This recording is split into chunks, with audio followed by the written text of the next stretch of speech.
Hello my dear student, welcome back to my channel.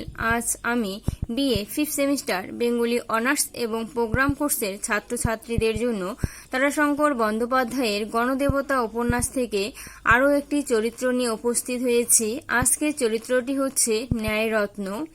এর আগেও আমি অনেকগুলো চরিত্র দিয়েছিলাম, সেই ভিডিওগুলো যদি তোমরা দেখে না থাকো তো এই ভিডিওটির ডেসক্রিপশন বক্সে আমি সেগুলির লিংক দিয়ে দেব, সেখান থেকে তোমরা দেখে নেবে। আর স্টুডেন্ট, তোমরা যারা নতুন ভিউয়ার বা যারা আমার এই ভিডিওর মাধ্যমে নোটগুলো পেয়ে উপকৃত হয়ে থাকো কিন্তু এখনো আমার চ্যানেলটিকে সাবস্ক্রাইব করোনি, তারা আমার চ্যানেলটিকে সাবস্ক্রাইব করে নেবে এবং বেল আইকনটি তোমরা বাজিয়ে দেবে। তাহলে আমি নেক্সট যে ভিডিওগুলো আপলোড করব সেই ভিডিওগুলোর নোটিফিকেশন তোমরা পেয়ে যাবে। তো উত্তরটি আমি শুরু করছি। তারাশঙ্কর বন্দ্যোপাধ্যায়ের একটি উল্লেখযোগ্য উপন্যাস গণদেবতা। এই উপন্যাসে আধুনিক যন্ত্রশক্তির সঙ্গে ক্ষয়িষ্ণু গ্রাম বাংলার একটি চিত্র তিনি এঁকেছেন। একদিকে পুরনো মূল্যবোধকে প্রবল আবেগে ধরে রাখতে চাওয়া, অপরদিকে শ্রীহরিপাল ওরফে ছিরুপালের নতুন আর্থসামাজিক অবস্থায় সবকিছুকে পরিবর্তিত করতে চাওয়া। এর থেকে এক প্রতিস্পর্ধী শক্তি জন্ম নিয়েছে, তার নাম গণশক্তি বা উপন্যাসের ভাষায় গণদেবতা। এটাই উপন্যাসের মূল বিষয় বা থিম। এই মূল বিষয়টিকে উপস্থাপন করতে চেয়ে ঔপন্যাসিক মূল কাহিনী ও মূল চরিত্রের পাশে একাধিক অপ্রধান চরিত্রকে উপস্থাপন করেছেন। তেমনি গণদেবতা উপন্যাসে একটি উল্লেখযোগ্য চরিত্র হল ন্যায়রত্ন। এই চরিত্রটি উপন্যাসের মূল বিষয়কে কতখানি সার্থক করে তুলেছে উপন্যাসটিকে সামনে রেখে আলোচনা করা যেতে পারে। গণদেবতা উপন্যাসের প্রধান কাহিনীর সঙ্গে ন্যায়রত্নের কাহিনী যুক্ত হলেও তিনি এক প্রান্তীয় চরিত্র।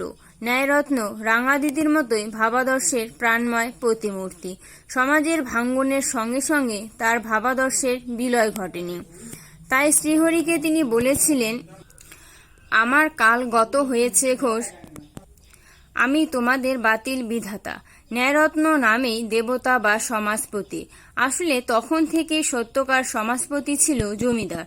তবুও ন্যায়রত্ন তার চরিত্র বলে উজ্জ্বল। তার জীবনের অধিকাংশ ঘটনা নাটকীয়ভাবে, কখনো অতি নাটকীয়ভাবে পরিবেশিত।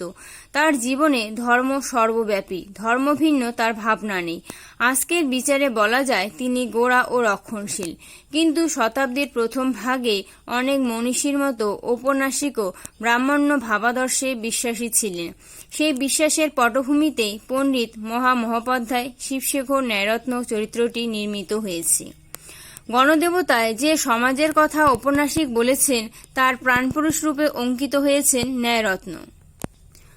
উপন্যাসে ন্যায়রত্ন রাজ্যভ্রষ্ট রাজা। শেষে তাকে স্বেচ্ছায় নির্বাসনে চলে যেতে হয়েছে। এক পৌত্রবধূ জয়া ছাড়া কেউই তার অনুগত নয়। তিনি গুরু, অথচ তার কোনো অনুগামী নেই। পৌত্র তাকে পরিত্যাগ করেছে বলা যায়। একালের সমাজ রক্ষকেরা তাকে পরিত্যাগ করেছে।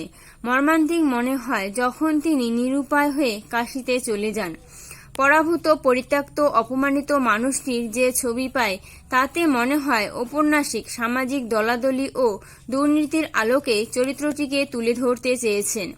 যে ন্যায়রত্ন চরিত্রকে সব থেকে গুরুত্বপূর্ণ বলে পাঠক মনে করেছিল তাকে ঔপন্যাসিক গুরুত্বহীন করে দিলেন। কাহিনীর কেন্দ্রে নয়, তার স্থান হলো এক প্রান্তে। তবুও ঔপন্যাসিক ন্যায়রত্ন চরিত্রকে এঁকেছেন উজ্জ্বল রূপেই। ন্যায়রত্নের মহিমায় নয়, অন্য কারণে তিনি গণদেবতা উপন্যাসে মহৎ চরিত্র হয়েছেন।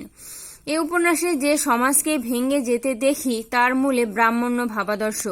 শতাব্দীর পর শতাব্দী মানুষের ধর্ম বিশ্বাসে এই ধারণা প্রবেশ করাতে ন্যায়রত্নের মতো মানুষেরা সচেষ্ট হয়েছিল। ওই ধর্ম বিশ্বাসে সমাজ স্থিতিশীল হয়েছিল সন্দেহ নেই, কিন্তু সেই স্থিতিশীল সমাজের ধ্বংস এই উপন্যাসে রূপায়িত হয়েছে। তার সঙ্গে মূর্ত হয়েছে নতুন সমাজের জন্মযন্ত্রণা। সব মিলিয়ে সমাজের ভাঙা গড়ার নানা ছবি এই উপন্যাসে আছে। আর ন্যায়রত্নের চরিত্র ও জীবন বিশ্লেষণে সেই ভাঙনের ছবিও কারণ জানা যায়। উপন্যাসের প্রবেশ থেকে প্রস্থান পর্যন্ত ন্যায়রত্ন কেবল ধর্মের কথা বলেছেন। এই কালের মানুষের মধ্যে ধর্ম নেই বলে আক্ষেপ করেছেন।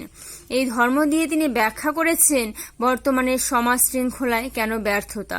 তিনি প্রথমত সনাতন ধর্মের বিপর্যয়ের জন্য কালের পরিবর্তনকেই দায়ী করেছেন। যা সকলকে ধারণ বা পোষণ করে তাই ধর্ম। কিন্তু ন্যায়রত্নের যুক্তিতে এই প্রাসঙ্গিকতা উঠে আসেনি। আধুনিক জীবনের প্রেক্ষাপটে ন্যায়রত্নের সঙ্গে পুত্রের বিরোধ ঘটে। পুত্র শশীশেখর স্বাধীনভাবে জীবিকা অর্জনের জন্য গৃহ ত্যাগ করে। পুত্র গৃহত্যাগ করলেও ন্যায়রত্ন আত্মদর্শী হয়ে ওঠেননি। তাই তাকেও বড় আঘাত সহ্য করতে হলো একমাত্র পুত্রের গৃহত্যাগ করার জন্য। পণ্ডিতদের সভায় তাকে বলতে হয়েছিল, আজ থেকে আমি জানবো আমি পুত্রহীন। ন্যায়রত্নের পরিবর্তন কতখানি হয়েছিল ঔপন্যাসিক তা স্পষ্ট করেননি। তবে ঔপন্যাসিক ন্যায়রত্নের পুত্র বিচ্ছেদ যন্ত্রণাকে বলেছেন কালের পরিবর্তনশীলতাকে মহাকালের লীলা বলিয়া যেন প্রত্যক্ষ করিলেন। পরিশেষে বলা যায়, ঔপন্যাসিক ন্যায়রত্ন চরিত্রকে ধর্মের মোড়কে তুলে ধরলেও কালের পরিবর্তনশীলতাকে তিনি ভোলেননি। কাল যে কত দ্রুত ন্যায়রত্নকে পিছনে ফেলে এগিয়ে যাচ্ছিল তা শেষ পর্যন্ত বুঝেছিলেন। এখানেই লেখকের সার্থকতা। এই পরিবর্তনশীলতাকে দেখাতে গিয়ে ন্যায়রত্ন চরিত্রটিকে বাস্তবের মুখোমুখি দাঁড় করিয়েছেন। ঔপন্যাসিক কাহিনীর শেষের দিকে অসম সাহসিকতার পরিচয় দিতে গিয়ে ব্যক্তিগত ভাবাদর্শকে অবদমিত করে পাঠককে আধুনিক ভাবনায় পৌঁছে দিয়েছেন। তাই ন্যায়রত্ন চরিত্রটি উপন্যাসের মূল বিষয়কে তথা সমাজের যুক্তিপ্রবণ তত্ত্বকে তুলে ধরতে সার্থক একটি চরিত্র হয়ে ধরা দিয়েছেন। স্টুডেন্ট, নোটটি এখানেই শেষ হলো। এরপরে আমি এই গণদেবতা উপন্যাস থেকে আরও যে বিষয়গুলো আছে সেগুলো নোটগুলো আমি তোমাদের সামনে নিয়ে আসব। তো আজ এখানে রাখছি। সবাই ভালো থেকো। ধন্যবাদ।